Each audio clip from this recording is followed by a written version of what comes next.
CJPയുടെ 3 ആവശ്യങ്ങളിൽ 2 ആവശ്യങ്ങൾ പരിഗണിക്കാമെന്ന് കേന്ദ്രം അറിയിച്ചതായി CJP അറിയിച്ചു.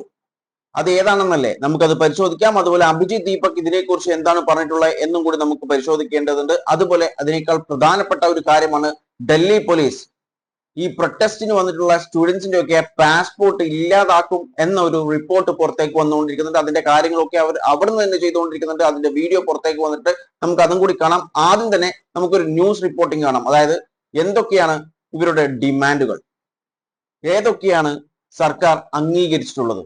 നമുക്ക് ആ ഒരു ന്യൂസ് ക്ലിപ്പിംഗ് കാണാം.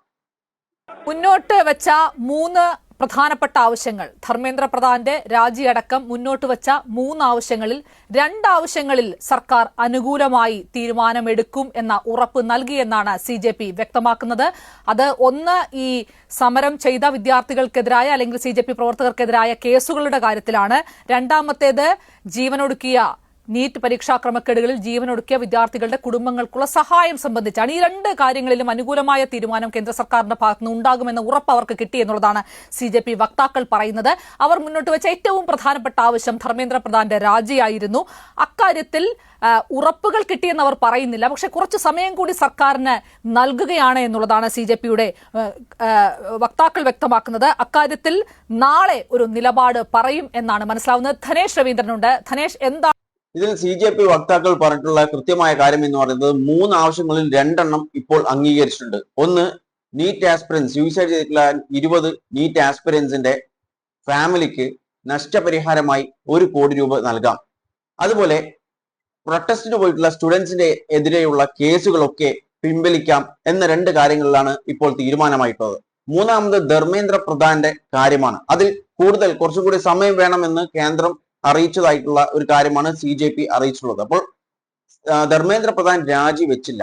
എന്തുകൊണ്ട് ധർമ്മേന്ദ്ര പ്രധാൻ രാജിവെക്കുന്നില്ല? എന്തുകൊണ്ട് ഗവൺമെന്റ് അതിന് മുതിരുന്നില്ല? അതിനുള്ള കാരണങ്ങൾ എന്ന് പറയുന്നത് ഒരേ ഒരു കാരണമാണ്. ഇതാ ഈ വീഡിയോ കാണാം.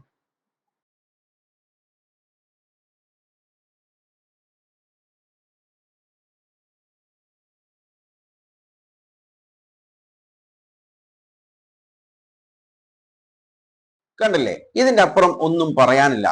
കാരണം ധർമ്മേന്ദ്ര പ്രധാൻ ഇത്രയും പ്രശ്നങ്ങൾ രാജ്യത്ത് നടന്നിട്ടും സ്റ്റുഡൻസ് പ്രൊട്ടസ്റ്റ് ചെയ്തു, അവിടെ വയലൻസ് ഉണ്ടായി, പ്രശ്നങ്ങൾ ഉണ്ടായി.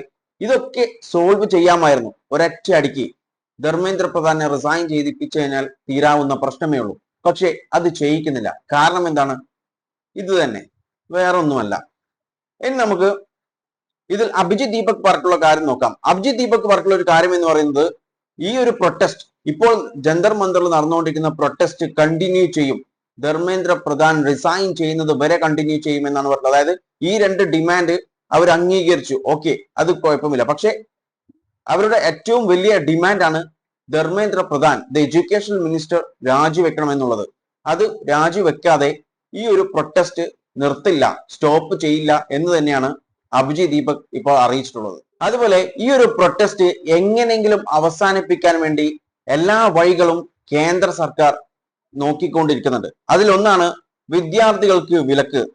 CJP സമരത്തിൽ പങ്കെടുക്കരുത് എന്ന് മുന്നറിയിപ്പുമായി ഡൽഹി സർവകലാശാല അവിടുത്തെ സ്റ്റുഡൻസിനോട് പറഞ്ഞാണ്, നിങ്ങൾ എന്ത് ചെയ്യാൻ പാടില്ല, CJP സമരത്തിൽ പങ്കെടുക്കരുത് എന്നാണ് ഡൽഹി യൂണിവേഴ്സിറ്റി അറിയിച്ചിട്ടുള്ളത്.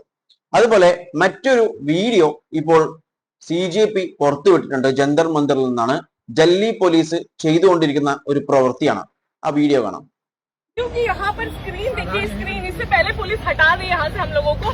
जल्दी देखिए, आप फोटोज आ रहे हैं, सबका नाम आ रहा है, सबकी डिटेल्स आ रहे हैं, लड़कियों के भी फोटोज हमें यहाँ पर नजर आ रहे हैं। आप देख सकते हैं यहाँ पर कितनी ज्यादा स्क्रूटनी है दिल्ली पुलिस की। यहाँ पर देखिए डिटेल्स हमें नजर आ रहे हैं, हम नाम भी पढ़ पा रहे हैं थोड़े बहुत। और यहाँ पर लड़कियां जो भी इस कैमरे के सामने आ रहे हैं उसका जो डिटेल्स है वो यहाँ सामने आपको लैपटॉप पे स्क्रीन पर नजर आ जाएगा। तो ये दिल्ली पुलिस ने यहाँ पर एक फेशियल रिकॉग्निशन सिस्टम भी लगा रखा है, मतलब हद है। अब तो प्रोटेस्टर्स कहीं पर भी सेफ नहीं है, उनकी डिटेल्स नहीं कर सकते और उसका मिसयूज कभी भी किया जा सकता है।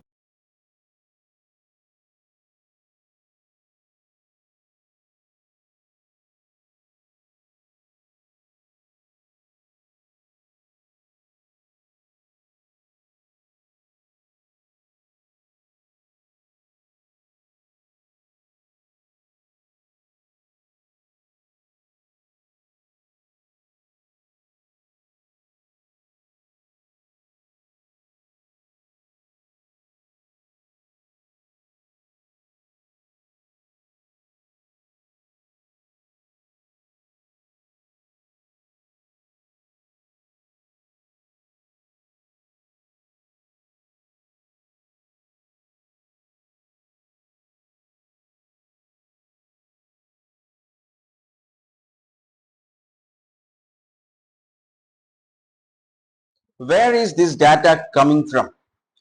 AI സിസ്റ്റം ഐഡന്റിഫൈ ചെയ്തിട്ട് അവിടെയുള്ള സൈറ്റിലുള്ള യൂത്തിനെ ലൈവായിട്ട് എങ്ങനെയാണ് ഇവർ ചെയ്യുന്നത് എന്നാണ് ചോദിച്ചിട്ടുള്ളത്. ഈ ഡാറ്റ നാഷണൽ ഡാറ്റാ ബേസിൽ നിന്നാണോ അതോ ആധാർ റെക്കോർഡ്സ് അതുപോലെ പബ്ലിക് രജിസ്റ്റർ ഇതൊക്കെ ഇല്ലീഗൽ ആയിട്ട് ക്രോസ് മാച്ചിങ് ചെയ്തിട്ട് സിറ്റിസൻസിനെ ടാർഗറ്റ് ചെയ്യുകയാണോ എന്നാണ് CJPയുടെ അടുത്ത ചോദ്യം. അതുപോലെ മറ്റൊരു ചോദ്യമാണ് how will this data be weaponised? അതായത് ആരാണ് ഈ ഫേഷ്യൽ സ്കാനൊക്കെ ചെയ്ത ഡാറ്റാസ് സ്റ്റോർ ചെയ്ത് വെക്കുക? എത്ര കാലം ഇത് കീപ്പ് ചെയ്ത് വെക്കും? എത്ര കാലം ഇങ്ങനെ വെക്കും? അതുകൊണ്ട് തന്നെ സീക്രട്ട് ആയിട്ട് ഒരു രജിസ്റ്റർ ഉണ്ടാക്കി അതൊരു ഷാഡോ ബാൻ ചെയ്യാനുള്ള ഒരു ഉദ്ദേശമാണോ എന്നാണ് CJP ചോദിച്ചിട്ടുള്ളത്. അതായത് ഷാഡോ ബാൻ ചെയ്ത് ഇന്റിമിഡേറ്റ് ചെയ്യാനും അതുപോലെ സ്റ്റുഡൻസിനെ ടാർഗറ്റ് ചെയ്യാനും ആരാണോ ഈ ഇതിനൊക്കെ പങ്കെടുത്തിട്ടുള്ളത് അവരെ ഇന്റിമിഡേറ്റ് ചെയ്യാനും അതുപോലെ ഷാഡോ ബാൻ ഒക്കെ അവർക്ക് കൊടുക്കാൻ വേണ്ടിയിട്ടാണോ ഇത് ചെയ്യുന്നത് എന്നാണ് CJP ചോദിച്ചിട്ടുള്ളത്. അതുപോലെ ഒരു ന്യൂസ് വന്നിട്ടുണ്ടായിരുന്നത് ഡൽഹി പോലീസ് പ്രൊട്ടസ്റ്റ് ചെയ്യുന്ന സ്റ്റുഡൻസിനൊക്കെ വാൺ ചെയ്തിട്ടുണ്ട്, അവരുടെയൊക്കെ പാസ്പോർട്ട് ക്യാൻസൽ ചെയ്യും. ഇനി പാസ്പോർട്ട് ഇല്ലാത്തവരാണെങ്കിൽ അവർക്ക് ഇനി പാസ്പോർട്ട് കിട്ടുകയും ചെയ്യില്ല എന്ന രീതിയിലുള്ള ഒരു ന്യൂസ് പുറത്തേക്ക് വന്നിട്ടുണ്ടായിരുന്നു. എന്നാൽ ഇതിനെക്കുറിച്ച് അന്വേഷിച്ചപ്പോൾ മനസ്സിലായിട്ടുള്ളത് ഇത് ഫേക്ക് ന്യൂസ് ആണ്. ഡൽഹി പോലീസ് തന്നെ എക്സിൽ പോസ്റ്റ് ചെയ്തിട്ടുണ്ട്.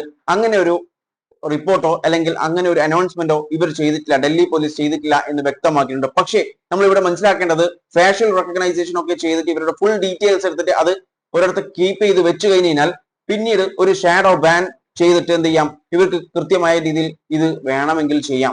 അതായത് ഈ പ്രൊട്ടസ്റ്റിന് വന്നിട്ടുള്ള സ്റ്റുഡൻസിനെ ടാർഗറ്റ് ചെയ്തിട്ട് അവരോട് എന്തൊക്കെ ചെയ്യാൻ പറ്റുമെന്ന് നമുക്കൊന്നും ഊഹിക്കാൻ പോലും സാധിക്കില്ല. ഓക്കെ, ഇനി ജന്തർ മന്ദിറിൽ നിന്നുള്ള മറ്റൊരു വാർത്ത പുറത്തേക്ക് വരുന്നുണ്ട്, നമുക്കത് കാണാം. आपका नेम प्लेट क्यों नहीं है यहाँ पे सर? नहीं, आपका नेम प्लेट क्यों नहीं है? गिर गया, आपका भी गिर गया, उनका भी नेम प्लेट गिरा, सबका नेम प्लेट गिर गया. अच्छा, तो यहाँ पे आए जरा और नेम प्लेट देखते हैं. इनका नेम प्लेट नहीं है, जरा इनके भी नेम प्लेट्स नहीं है, इनके भी नेम प्लेट्स नहीं है. आपके नेम प्लेट्स है क्या? इनमें से किसी के नेम प्लेट्स नहीं है. यहाँ पे चेक कराएं, यहाँ पे किसी के नेम प्लेट्स नहीं है सर. Wow, amazing. आपके बच्चों की तरह यहाँ पे लोग हैं और आपके नेम प्लेट्स नहीं है sir. Wow, I am amazed. I am shockingly amazed and flabbergasted how this man is smiling over by. Sir आपका नेम प्लेट क्यों नहीं है? आप हंस भी रहे हैं, कुछ कहना चाहेंगे? आपके साथियों के नेम प्लेट क्यों नहीं है सर? अच्छा, clearly this is not violation of privacy, this is not violation of constitution. Sir name good, इनके पास हेलमेट है, इनके पास शील्ड है, इनके पास प्रोटेक्शन है, पर नेम प्लेट नहीं है. Clearly great. मैं अब आपको एक फाइनल കണ്ടില്ലേ, ഇതിൽ പലർക്കും അതായത് അതിലുള്ള കൂടുതൽ പേർക്കും നെയിം പ്ലേറ്റ് ഇല്ല. നിയമപ്രകാരം ഒരു പോലീസ് ഓഫീസർ അവരുടെ യൂണിഫോമിലാണെങ്കിൽ അവരുടെ നെയിം പ്ലേറ്റ് ആളുകൾ കാണുന്ന രീതിയിൽ ഡിസ്പ്ലേ ചെയ്യണം. അല്ലാതെ ഈ നെയിം പ്ലേറ്റ് എടുത്തിട്ട് പോക്കറ്റിൽ പോലും വെക്കാൻ പാടില്ല, അതാണ് നിയമം. പക്ഷേ ഇവിടെ എല്ലാ നിയമങ്ങളും കാറ്റിൽ പറത്തിക്കൊണ്ടാണ് ഡൽഹി പോലീസും അതുപോലെ മറ്റു ഫോഴ്സൊക്കെ അവിടെ പ്രവർത്തിച്ചുകൊണ്ടിരിക്കുന്നത്. അപ്പോൾ ഇതൊന്നും നിയമത്തിനെതിരല്ലേ? അപ്പോൾ നിയമത്തിനെതിരെ പ്രവർത്തിക്കുന്ന അവരല്ലേ യഥാർത്ഥത്തിൽ രാജ്യദ്രോഹികൾ? അല്ലാതെ അവിടെ അവരുടെ കുട്ടികളുടെ അതായത് സ്റ്റുഡൻസിന്റെ ഫ്രീഡത്തിന് വേണ്ടി അല്ലെങ്കിൽ അവരുടെ റൈറ്റിന് വേണ്ടിയിട്ട് അവിടെ പ്രൊട്ടസ്റ്റ് ചെയ്തുകൊണ്ടിരിക്കുന്ന സ്റ്റുഡൻസ് ആണോ അവരെയാണ് തീവ്രവാദികൾ എന്ന് വിളിക്കുന്നത്? എന്നാൽ യഥാർത്ഥത്തിൽ രാജ്യദ്രോഹികൾ എന്ന് പറയുന്നത് ഇവരെ പോലത്തെ ആളുകളാണ്. അതായത് നിയമം തെറ്റിച്ചുകൊണ്ടാണ് അവരവിടെ പ്രവർത്തിച്ചുകൊണ്ടിരിക്കുന്നത്. ടിയർ കേസ്, അതായത് എക്സ്പയറി ഡേറ്റ് കഴിഞ്ഞ ടിയർ കേസ് ചെയ്തിട്ടുണ്ട്, അതുപോലെ പെല്ലറ്റ് ഇതൊക്കെ ഉപയോഗിച്ചിട്ടുണ്ട്. പക്ഷെ ഇവർ ഇതൊക്കെ പറയുന്നത് അതൊന്നും ഉപയോഗിച്ചിട്ടില്ല എന്നാണ്. പക്ഷെ അവസാനം അവർ അതൊക്കെ ഉപയോഗിച്ചിട്ടുണ്ട് എന്ന് സമ്മതിക്കുന്നു. ഇത് ഇന്നലെ രാത്രിയിലുള്ള ഒരു ന്യൂസ് കട്ടിങ്സ് ആണ്. ഓക്കെ, അതായത് 23 ജൂലൈയിലുള്ള ന്യൂസ് കട്ടിങ്സ് ആണ്. ഇന്നലെ രാത്രിയുള്ള ന്യൂസ് കട്ടിങ്സ് ആണ്. അപ്പോൾ ഇന്നലെ രാത്രി പോലും, അതായത് ഇതിനു മുമ്പ് 20-ാം തീയതിയും അതിനു മുൻപുള്ള ഒരുപാട് വീഡിയോസ് പുറത്തു വന്നിട്ടുണ്ടായി നെയിം പ്ലേറ്റ് വെക്കാത്തത്.